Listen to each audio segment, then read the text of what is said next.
வணக்கம். இன்றைய முக்கிய செய்திகள். பெண்கள் பற்றி ஆபாசமாக பேசியதற்கு கட்சி பொறுப்பிலிருந்து விடுவிக்கப்பட்ட பொன்முடி முதல்வர் மு க ஸ்டாலினை சந்திக்கவிருப்பதாக தகவல்கள் தெரிவிக்கின்றன. 326 நூலக கட்டிடங்கள், 199 வகுப்பறை கட்டிடங்கள் என்று முதலமைச்சர் மு க ஸ்டாலின் திறந்து வைத்தார். தமிழக பாஜக தலைவர் யார் என்ற அறிவிப்பு இன்னும் சற்று நேரத்தில் வெளியாகவிருக்கும் நிலையில் பாஜக அலுவலகத்தில் வைக்கப்பட்டிருந்த பேனர் மாற்றப்பட்டிருப்பது பேசு பொருளாகி இருக்கிறது.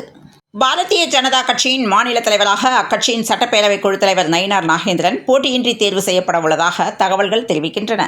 தஞ்சாவூர் மாவட்டம் பட்டுக்கோட்டையை சேர்ந்த முருகன் என்பவர் உடல்நலக்குறைவால் பாதிக்கப்பட்டு பட்டுக்கோட்டையில் சிகிச்சை பெற்று வந்துள்ளார். இதையடுத்து மேல் சிகிச்சைக்காக முருகனை அவரது குடும்பத்தார் கோவையில் உள்ள தனியார் மருத்துவமனைக்கு ஆம்புலன்ஸ் மூலம் அழைத்து சென்ற நிலையில் நின்றிருந்த லாரி மீது ஆம்புலன்ஸ் மோதி விபத்துக்குள்ளானதில் நோயாளி உட்பட 2 பலியாகினர். மும்பை உயர்நீதிமன்றத்தில் பெண் ஒருவர் மைத்துனி தன்னை கடித்ததாகவும் இது தீங்கு விளைவிக்கும் ஆயுதத்தால் தாக்கியதற்கு சமம் என்று கூறி புகார் அளித்த நிலையில் பற்கள் ஆபத்தான ஆயுதம் அல்ல என்று நீதிபதிகள் கருத்து தெரிவித்திருப்பது பேசுபொருளாக மாறியுள்ளது.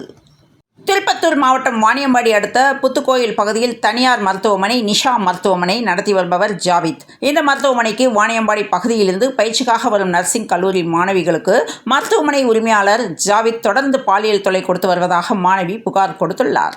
ஐதராபாத்தில் 400 ஏக்கர் வனப்பகுதியை அழிக்கும் முடிவை தெலுங்கானா அரசு கைவிட வேண்டுமென சீமான் வலியுறுத்தியுள்ளார். மத்திய அமைச்சர் அமித்ஷா செய்தியாளர்களை சந்திக்கும் இடத்தில் வைக்கப்பட்ட பேனரில் செய்யப்பட்டுள்ள மாற்றங்கள் தற்போது பேசுபொருளாகியுள்ளது. புதுடில்லியில் கடந்த மாதம் கழிவுநீர் கால்வாயில் கிடந்த பெண்ணின் உடலை அடையாளம் காண அவர் அணிந்திருந்த மூக்குத்தி உதவியுள்ளது. கால்வாயில் கிடந்த பெண் உடலில் மூக்குத்தியை வைத்து கணவரை காவல்துறையினர் கைது செய்தனர். பொருளாதார வளர்ச்சியில் தமிழ்நாடு புதிய உச்சம் பெற்றுள்ளது என அமைச்சர் பெரியகருப்பன் பெருமிதம் அடைந்துள்ளார். முதல்வர் மு க ஸ்டாலினின் சீர்மிகு ஆட்சியில் பொருளாதார வளர்ச்சியில் தமிழ்நாடு புதிய உச்சம் அடைந்துள்ளதாக தெரிவித்துள்ளார். மேடையில் ஆபாசமாக பேசி சர்ச்சையில் சிக்கிய அமைச்சர் பொன்முடிக்கு ஆதரவு தெரிவிக்கும் விதமாக சட்டத்துறை அமைச்சர் ரகுபதி கருத்து தெரிவித்துள்ளார். உள்துறை அமைச்சர் அமித்ஷா ஆடிட்டர் குருமூர்த்தி இன்று சந்தித்து ஆலோசனை நடத்தினர். தேசிய ஜனநாயக கூட்டணியில் தமிழக கட்சிகளை சேர்ப்பது, மாநில பாஜகவுக்கு தலைவர் நியமிப்பது தொடர்பாக இருவரும் விவாதித்து உள்ளனர். நெல்லை மாவட்டம் கல்லிடைக்குறிச்சி பகுதியில் சப் இன்ஸ்பெக்டர் திருமலைக்குமார் தலைமையிலான போலீசார் நேற்று ரோந்து பணியில் ஈடுபட்டுக் கொண்டிருந்தனர். அப்போது கல்லிடைக்குறிச்சியிலிருந்து மூலச்சி செல்லும் ரோட்டில் உள்ள சீராங்குளத்துக்கரை அருகே சந்தேகப்படும்படி ஒருவர் நின்று கொண்டிருந்த நிலையில் அவரிடம் 298 கிராம் கஞ்சா பறிமுதல் செய்யப்பட்டது. விற்றவர் கைது செய்யப்பட்டுள்ளார். அமைச்சர் பொன்முடிக்கு எதிராக கிரிமினல் நடவடிக்கை எடுக்க வேண்டும் என பாஜக வழக்கறிஞர் GS மணி தேசிய மாநில மகளிர் ஆணையத்தில் புகார் மனு அளித்துள்ளார். அறுபடை வீடுகளில் 2ஆம் படை வீடான திருச்செந்தூர் முருகன் கோவிலுக்கு தினந்தோறும் ஆயிரக்கணக்கான பக்தர்கள் வருகை தந்து சாமி தரிசனம் செய்கின்றனர். அவ்வாறு கோவிலுக்கு வரும் பக்தர்கள் அங்குள்ள உண்டியல்களில் பணம், நகை, தங்கம், வெள்ளி உள்ளிட்டவற்றை காணிக்கையாக செலுத்துகின்றனர். இந்நிலையில் திருச்செந்தூர் கோவிலில் ரூபாய் 4,64,00,000 உண்டியலில் வருமானம் வந்துள்ளதாக தகவல் தெரிவித்துள்ளனர். பாரதிய பாஷா இலக்கிய விருது பெற தேர்வாகியுள்ள தமிழ் எழுத்தாளர் S. ராமகிருஷ்ணன் அவர்களுக்கு எனது நெஞ்சம் நிறைந்த வாழ்த்துக்கள் என்று எடப்பாடி பழனிசாமி வாழ்த்து தெரிவித்துள்ளார். தமிழர்களின் பாரம்பரியத்தையும் வீரத்தையும் பறைசாற்றும் விதமாக ஜல்லிக்கட்டு போட்டிகள் தமிழ்நாடு முழுவதும் நடைபெற்று வருகின்றன. நீண்ட இடைவெளிக்கு பின் கோவையில் ஜல்லிக்கட்டை உதயநிதி ஸ்டாலின் தொடங்கி வைக்கின்ற நிலையில் செந்தில் பாலாஜி பங்கேற்கின்றார். விவசாயிகள் தனித்துவ அடையாள அட்டை பெற பதிவு செய்யும் கால நிர்ணயத்தை நீட்டிக்க வேண்டுமென GK வாசன் தெரிவித்துள்ளார். வழக்கமான உடல் பரிசோதனைக்காகவே டிடிவி தினகரன் மருத்துவமனையில் அனுமதிக்கப்பட்டுள்ளார் என்று மருத்துவமனை நிர்வாகம் விளக்கம் அளித்துள்ளது. குமரியில் மீன் இனப்பெருக்க காலத்தை முன்னிட்டு கடலில் மீனவர்கள் ஏப்ரல் 15 முதல் ஜூன் 14ஆம் தேதி வரை மீன்பிடிக்க தடை விதிக்கப்பட்டுள்ளது. மீன்பிடி தடை காலத்தில் மீன்பிடிக்கும் நபர்கள் மீது நடவடிக்கை எடுக்கப்படும் என மாவட்ட ஆட்சியர் அழகுமீனா எச்சரிக்கை விடுத்துள்ளார்.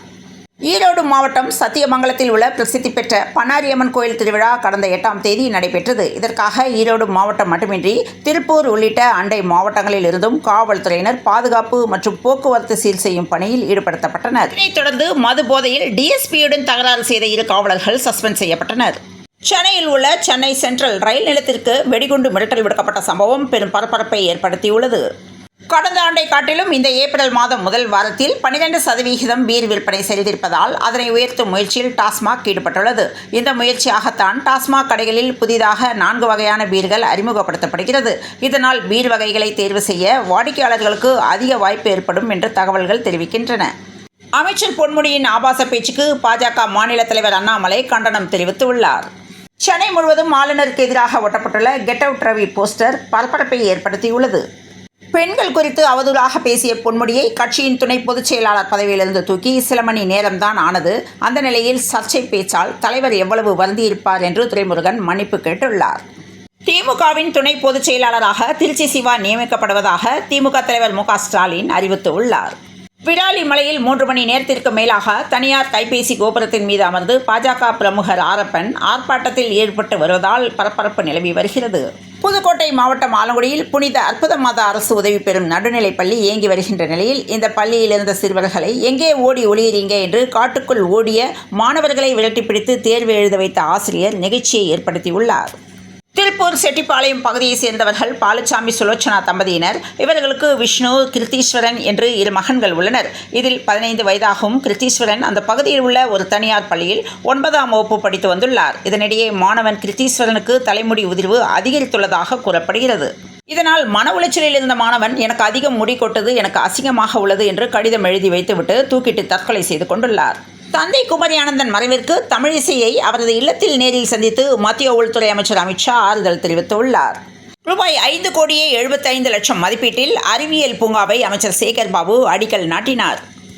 பெண்கள் குறித்து கொச்சையாக பேசியிருந்த வனத்துறை அமைச்சர் பொன்முடிக்கு திமுக எம்பி கனிமொழி தனது சமூக வலைதள பக்கத்தில் கண்டனத்தை பதிவு செய்துள்ளார். இந்நிலையில் அவரது கட்சி பதவி பறிக்கப்பட்டிருப்பதாக அதிகாரப்பூர்வ அறிவிப்பு வெளியாகியுள்ளது. அமித்ஷா கிட்ட ஒரு முக்கிய செய்தி சொல்லணும் என்று சலம்பல் செய்த அகோரியால் பரபரப்பு ஏற்பட்டது. தமிழக வனத்துறை அமைச்சராக இருக்கும் பொன்முடி கடந்த ஞாயிற்றுக்கிழமை நடந்த கட்சியின் பொதுக்கூட்டத்தில் கலந்து கொண்டு பேசியவர் பெண்கள் குறித்தும் சைவ வைணவ சமயம் குறித்தும் சர்ச்சைக்குரிய வகையில் பேசியிருந்தார்.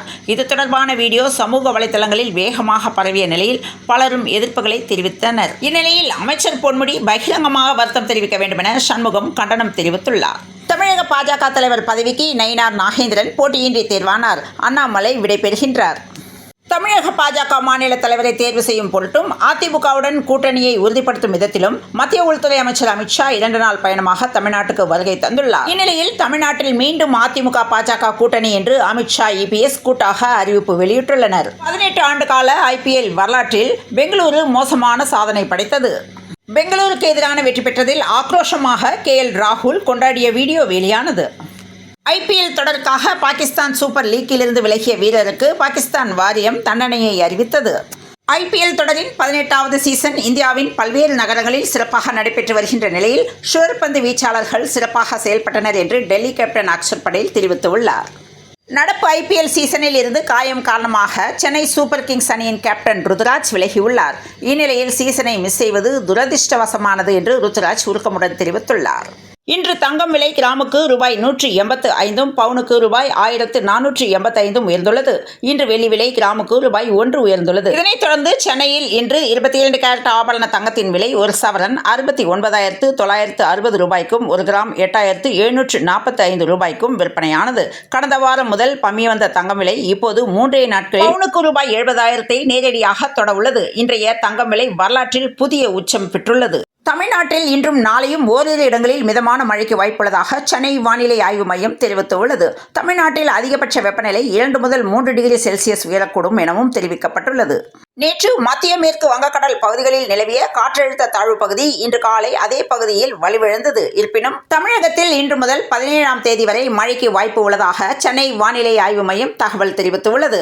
இத்துடன் இந்த செய்திகள் நிறைவடைந்தன. மீண்டும் நாளை காலை செய்தியில் சந்திப்போம். நன்றி, வணக்கம்.